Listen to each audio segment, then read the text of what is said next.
महर्षि उड़िया बाबा को भी एक उपासक ने प्रश्न किया था कि महाराज जी, मन कैसे रुके? तो उड़िया बाबा ने उत्तर दिया, नियम पालन से। यदि हम नियम पर दृढ़ रहें तो मन हमारा क्या कर सकता है? नियम तो परमात्मा देखता है। हम लोग नियम पर दृढ़ नहीं रहते, इसी से हमारे देश की दुर्दशा है। संध्या वंदन तक का नियम जाता रहा है। भजन करने के लिए नियम की बड़ी आवश्यकता। हाँ, बड़े नियम की आवश्यकता है। तो जैसे प्रातः काल से सायं काल तक की हर व्यक्ति की अपनी एक दिनचर्या होनी चाहिए। ऐसा नहीं कि आज हम 4 बजे उठे, कल 7 बजे उठे, पर फिर मन को आप कंट्रोल नहीं कर पाएंगे। मन के लिए एक दिनचर्या होनी चाहिए कि हमको 10 बजे सोना है, 4 बजे उठ जाना है। तो फिर 4 से 4:15 नहीं होना चाहिए, 4 बजे उठ जाना, ऐसा नियम बना ले। और उठ करके हमको थोड़ी देर नाम जप करना है, थोड़ी देर हमें वाणी जी का गायन करना है, थोड़ी देर हमें ध्यान, एक अपनी दिनचर्या।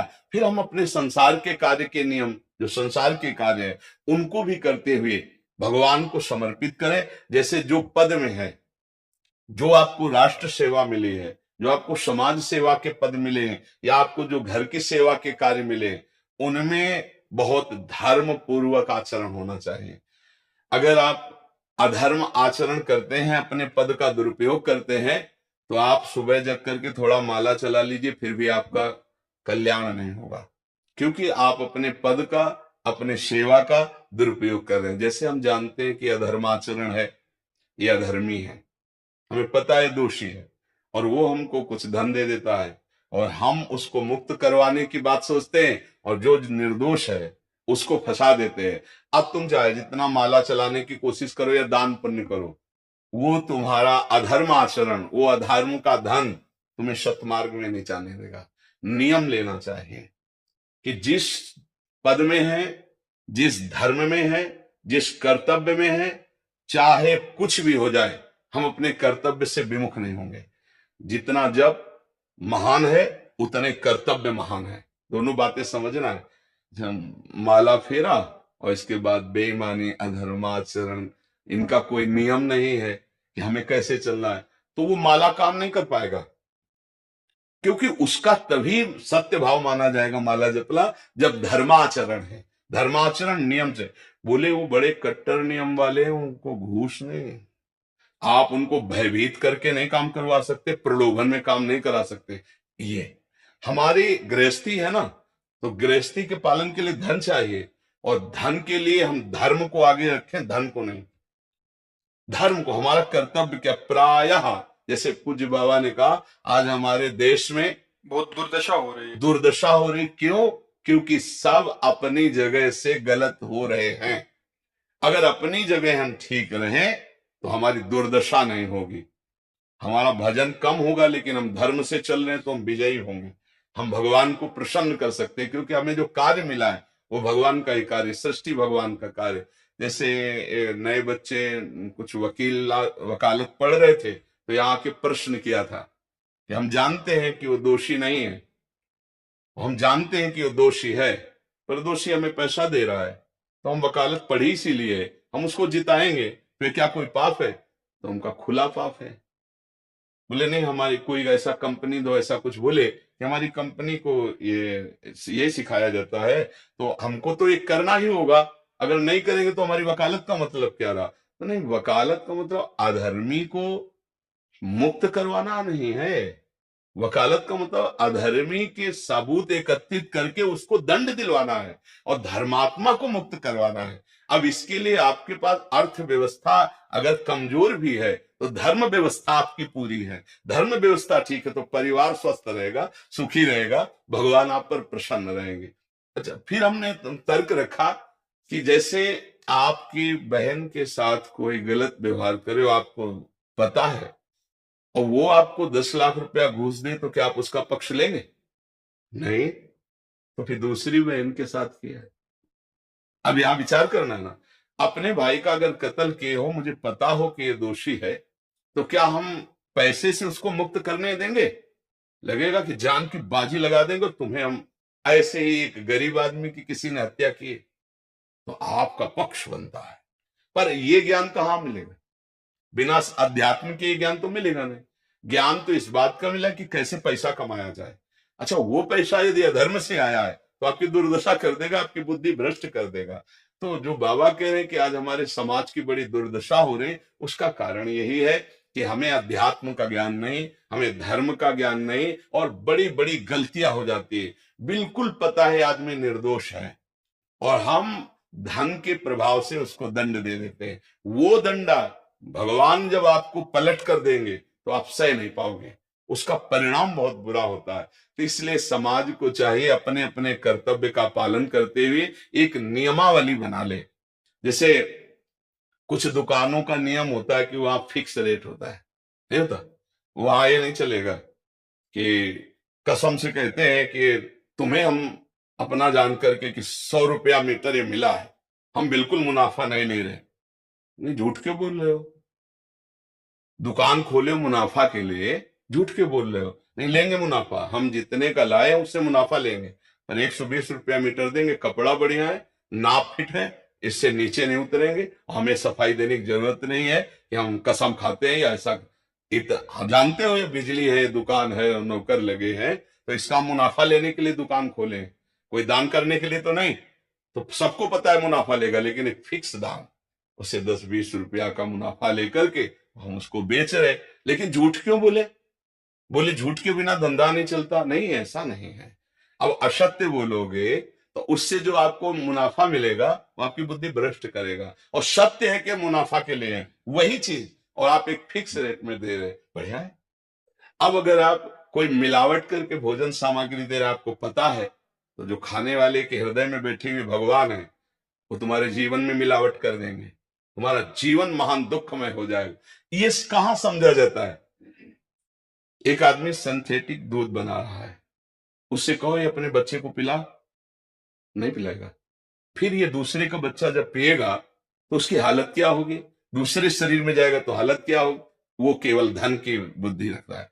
एक आदमी घी में केमिकल मिला रहा है, एक ऐसे अभक्ष पदार्थ मिला है, वो स्वयं नहीं खाएगा, लेकिन वो होटलों में भेजा जाएगा, हजारों लाखों लोग खाएंगे, बीमारी बढ़ेगी, उसको रुपया से मतलब है।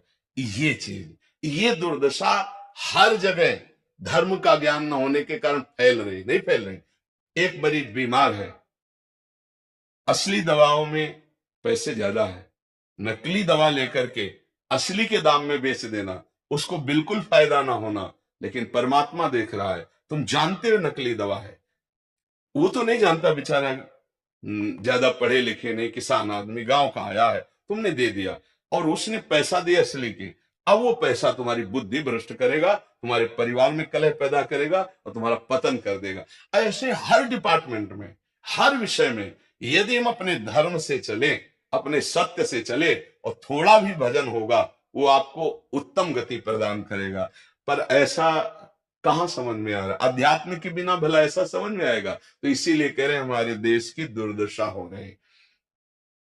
पूर्वजों में पहले ये था कि हमारा धर्म नहीं जाना चाहिए चाहे प्राण चले जाए, हमारा चरित्र नहीं जाना चाहिए चाहे सर्वस्व नष्ट हो जाए।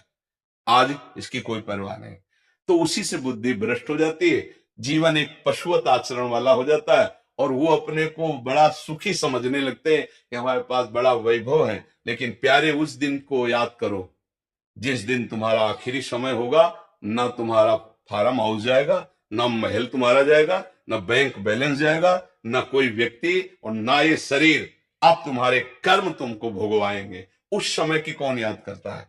अगर उस समय की याद हो तो भय लग जाए कि नहीं नहीं, पाप नहीं करूंगा, क्योंकि जाना है यहां से। अच्छा, कब जाना कुछ पता लगे, किसी भी समय ट्रांसफर हो सकता है इस शरीर से। तो हमें लगता है कि महापुरुषों के जो वचन है कि हमें एक नियम से जीवन जीना चाहिए, धर्म पूर्वक जीवन जीना चाहिए, अपने कर्तव्य का पालन करना चाहिए। जो हमारे लिए कर्तव्य, आज प्राय धन प्रधान बुद्धि होने के कारण कर्तव्य स्वाहा हो रहा है।